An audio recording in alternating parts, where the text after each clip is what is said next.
Ang pelikula ay nagsisimula sa loob ng isang garahe sa Hoboken, New Jersey, kung saan ang isang mekaniko na nagngangalang Frank Leon ay nililinis ang mga larawan ng kanyang yumaong mentor. Ang lugar ay mukhang sumailalim sa mahabang panahon ng kapabayaan at ngayon ay inaayos muli, mula sa paraan ng maingat na paglilinis ni Frank at kung paano siya tumingin sa paligid na may pagmamalaki. Malinaw na malaki ang emosyonal na kaugnayan niya sa garahe. Makalipas ang ilang sandali, binisita siya ng isang magandang babae na nagsasabing may problema siya sa kanyang sasakyan. Sinabi ni Frank na kaya niya itong ayusin, ngunit tumanggi ang babae at sinabing kailangan niya ng isang eksperto. Mukhang ito ay insulto, ngunit malinaw na sinusubukan lang niyang mag-flirt kay Frank. Sa bandang huli, nalaman na ang magandang babae ay si Melissa, ang matagal ng kasintahan ni Frank. Ang kanilang biruan ay nauwi sa mas malalim na lambingan. Kasunod nito ay binigyan siya ni Melissa ng oil change. Matapos ito, umalis ang dalawa. Dumating sila sa isang lokal na parke, kung saan naglaro ng football si Frank kasama ang mga bata sa lugar habang masayang nanunood si Melissa. Kitang-kita na minsang naging tanyag si Frank noong high school. Gayunpaman, hindi ganoon kasimple ang lahat sa likod ng mga ngiti.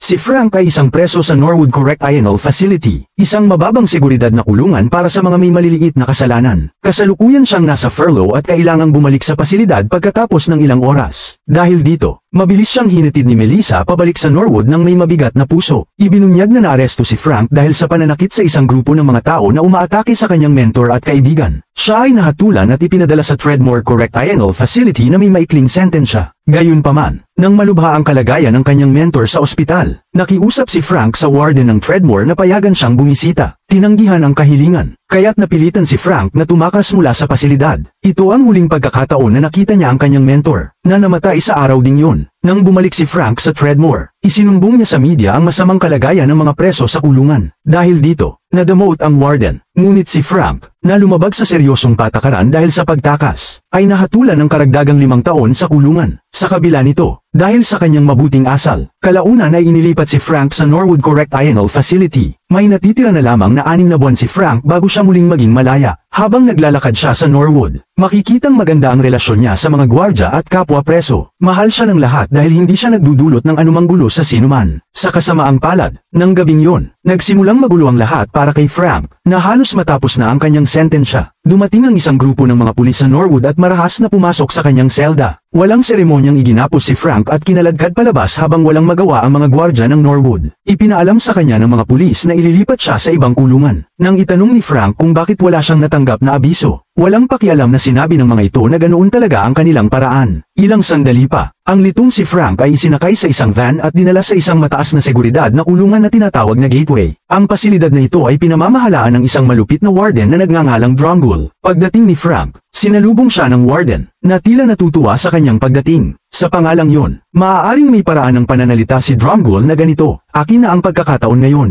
Leon." Nagulat si Frank nang makita ang warden, bagay na labis na ikinatuwa ni Drongul. Lumabas na si Drongul, ang dating warden ng Treadmore Correctional Facility, ang parehong tao na hindi pinayagan si Frank na makabisita sa kanyang mentor noong kritikal na ang kondisyon nito. Pagkatapos nito, ipinasok si Frank sa kanyang selda at ipinaliwanag ng head guard na si Emner ang mahigpit na mga patakaran sa lugar. Naglalakad-lakad si Frank sa kanyang selda, galit na galit, ngunit hindi nagtagal ay pinatawag siya upang makipagkita kay Drongul. Nagharap ang dalawa, at tuwang-tuwa si Drongul na muli silang nagkita. Sinabi ng warden na matagal na niyang hinihintay ang araw na ito. Simula nang tumakas si Frank sa kanyang kulungan, kinailangan ni Drongul na harapin ang matinding batikos. Ang dating malinis niyang reputasyon ay nasira, at siya ay na-demote at inilipat sa gateway. Galit si Frank sa sitwasyon at sumagot na kung anuman ang pinagdadaanan ni Drongul, ito'y bunga ng sarili niyang mga aksyon. Kung pinayagan lang siya ng warden na bisitahin ang kanyang mentor kahit 1 oras, hindi sana umabot sa ganoon ang mga pangyayari. Gayunpaman, mariing binanggit muli ni Drongul na si Frank ang lumabag sa batas. Pero siya ang nagdusa dahil dito. Sinagot ni Frank na siya rin ay nagdusa, lalo na't pinarusahan siya ng karagdagang 5 taon sa kulungan. Sa isang mapanlikhang paraan, sinabi ni Drongul na hindi pa tapos ang paghihirap ni Frank. Makalipas ang ilang sandali, ipinadala si Frank upang deloused, kung saan siya ay hinuberan at pinahiya ng mga gwardya.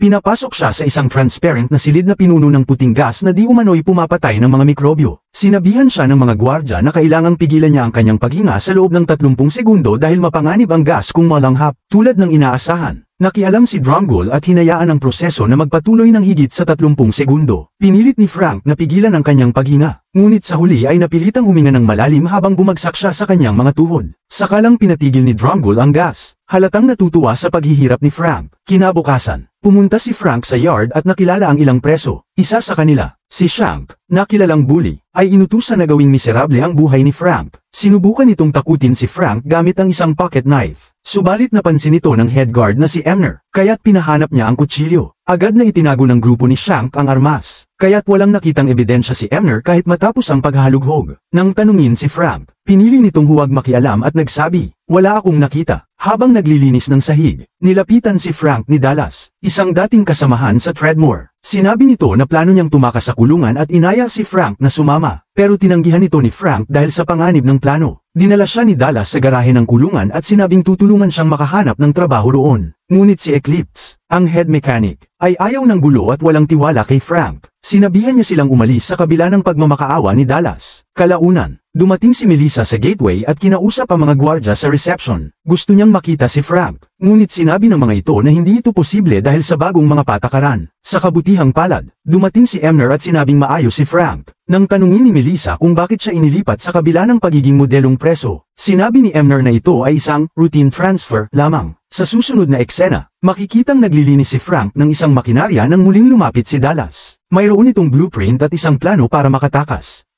Sinabi nito kay Frank na may isang tubo na naglalabas ng mainit na hangin mula sa kulungan na maaari nilang gamitin. Ngunit agad itong tinanggihan ni Frank. Sinasabing mapiprito sila ng buhay sa loob ng ilang minuto kung pumasok sila roon. Habang kumakain ng tanghalian, napansin nilang mag-isa ang isang batang preso na kilala sa pangalang First Base, at sumama sila rito. Sinabi nito na ayaw niyang makihalubilo sa kanila. Ngunit biniro ni Frank na kapag nakilala sila, baka tawagin pa itong Second Base. Bigla nilang nakita ang isang preso na sinaksak ang isa pa gamit ang kutsilyo at tumakas ng walang pakialam. Sinabi ni Frank kay First Base na ang tanging paraan para makaligtas sa kulungan ay ang magtulungan. Isang araw, habang naglalakad sa yard si Frank at First Base, naudyukan sila na maglaro ng football laban kay Shank at sa kanyang grupo. Bagamat binyuli si Frank sa laro, mahusay pa rin siyang manlalaro. Samantala, nanunood si Eclipse mula sa gilid at halatang galit na makita si Frank na tinatalo ng grupo. Kaya't napagdesisyonan ni Eclipse na sumali, at sila ni Frank ay nagtagumpay sa laro. Dahil dito, naging mas malapit sila sa isa't isa, at inimbitahan ni Eclipse si Frank na magtrabaho sa garahe. Kinabukasan, pumunta si Frank sa kanyang bagong trabaho at agad na napansin ang isang lumang Ford Mustang. Kahanga-hanga ang kotse, kahit lampas na sa kaluwalhatian nito, kaya inalok niyang ayusin ito. Habang lumilipas ang mga araw, nagsikap si Frank na ayusin ang kotse. Ipinapakita ang kanyang kasanayan at determinasyon. Sinamahan siya ng kanyang mga bagong kaibigan na sina Dallas, First Base, at Eclipse. Sama-sama nilang inayos ang kotse at nilagyan pa ito ng bagong pulang pintura. Hindi ko na mahintay na ma-drive ito, sabi ni Frank. Isang hapon, habang nasa garahe sina First Base at Frank, inalok ng huli na turuan ang kaibigan kung paano magmaneho. Nervyosong sumakay si First Base, ngunit habang nagmamaneho siya sa garahe, unti-unti siyang nagiging kumpiyansa. Sa kasamaang palad,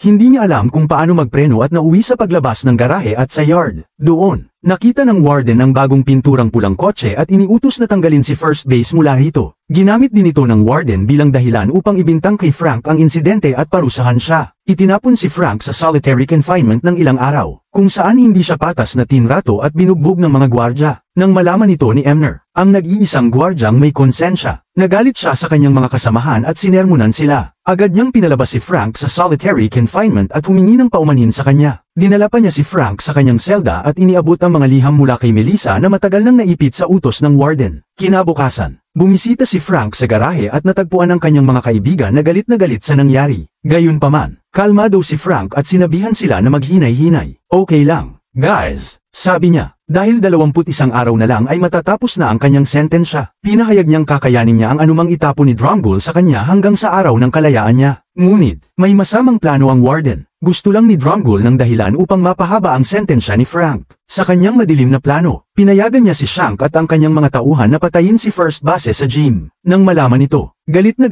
tumakbo si Frank sa gym at binugbog si Shank hanggang sa halos hindi na ito makakilos. Pero sa huli, pinatawad niya ito dahil alam niyang maaaring mapahaba ng warden ang kanyang sentensya kung gumawa siya ng mas mabigat na krimen. Galit si Drumgoole habang nanunood, dahil nabigo ang kanyang plano. Ngunit sa gitna ng tensyon, sinaksak si Frank ng isa sa mga tauhan ni Shank gamit ang isang improvised na armas. Naawat ng mga gwardya ang gulo, at dinala si Frank sa infirmary. Kinabukasan, Natanggap ni Melissa ang balita at bumisita sa infirmary upang makita ang kanyang kasintahan. Pinayagan siya ni Drumgold na makapasok ng 30 minuto, ngunit makalipas lamang ang ilang minuto, pinaalis na siya ng mga gwardya. Makalipas ang ilang sandali, binisita si Frank ng isang kainahinalang preso na kilala rin niya mula sa Treadmore. Ipinahayag nitong makakalaya na siya kinabukasan at ang unang gagawin niya ay saktan si Melissa. Ipinakita pa niya kay Frank ang litrato ni Melissa, na nagdulot ng galit at kawalan ng magawa kay Frank. Nang umalis ang preso, nagmakaawa si Frank sa isang gwardya na payagan siyang tumawag. Ngunit mariing tinanggihan ang kanyang hiling. Galit at desperado, lumapit si Frank kay Dallas at hiniling na tulungan siyang tumakas sa gateway. Pinayuhan siya ni Dallas na huwag nang ituloy dahil 6 na araw na lang ang natitira sa kanyang sentensya. Ngunit mapilit si Frank. Sa huli, nagplano silang dalawa. Nang gabing yon, ginulat ni Frank ang isang gwardya, tinulak itong matulog, at tumakbo palabas ng mga selda, kasama si Dallas. Gumapang sila sa isang makitid na daan at dumating sa isang sangandaan. Nais ni Frank na magpunta sa isang direksyon, ngunit pumayag siya nang igiit ni Dallas ang isa pang ruta. Sa isang nakakagulat na twist, inakay ni Dallas si Frank sa isang bitag kung saan naghihintay si Drumgold. Ang sadistikong warden ay nagmalaki. Sinasabing maaari ng patawan si Frank ng 10 taong sentensya dahil sa tangkang pagtakas sa pangalawang pagkakataon. Lumabas na plano ni Drumgold ang lahat ng ito para utuin si Frank na tangkain ang pagtakas. Nakumbinsi rin niya si Dallas, na may hatol na habambuhay na pagkakakulong, na tumulong kapalit ng mas maagang paglaya. Gayunpaman, sa inaasahan, pinanood ni Drumgold habang binubugbog ng mga gwardya si Dallas at itinapon sa isang kalapit na pool ng tubig. Umalis ang warden habang papalapit ang mga gwardya kay Frank upang tapusin siya. Ngunit lumaban si Frank gamit ang lahat ng kanyang lakas at napabagsak ang mga kalaban isa-isa. Habang sinisikap ni Frank na hilahin si Dallas palabas ng tubig, biglang bumangon ang isa sa mga gwardya. Kinuha nito ang isang kadena, inikat ito sa leeg ni Frank, at sinubukang sakalin siya. Gayunpaman, si Dallas, bagamat sugatang-sugatan, ay nagdesisyong itama ang kanyang pagtataksil sa pamamagitan ng pagliligtas kay Frank. Kinuha niya ang isang electrical wire mula sa malapit na fuse at inilubog ito sa tubig. Nakakuryente ang gwardya at si Dallas, na parehong namatay sa lugar. Matapos ito, nagtungo si Frank sa opisina ng warden, na walang kamalay-malay na patay na ang karamihan sa kanyang mga gwardya. Hinuli ni Frank si Drumgold at pilit na hinayla papunta sa silid ng execution sa harap ng ibang mga gwardya. Itinali niya ang warden sa electric chair at nilagyan ng tape ang kamay nito sa switch. Ipinaliwanag ni Frank na kapag siya ay binaril, babagsak ang kamay ng warden at makukuryente ito hanggang mamatay.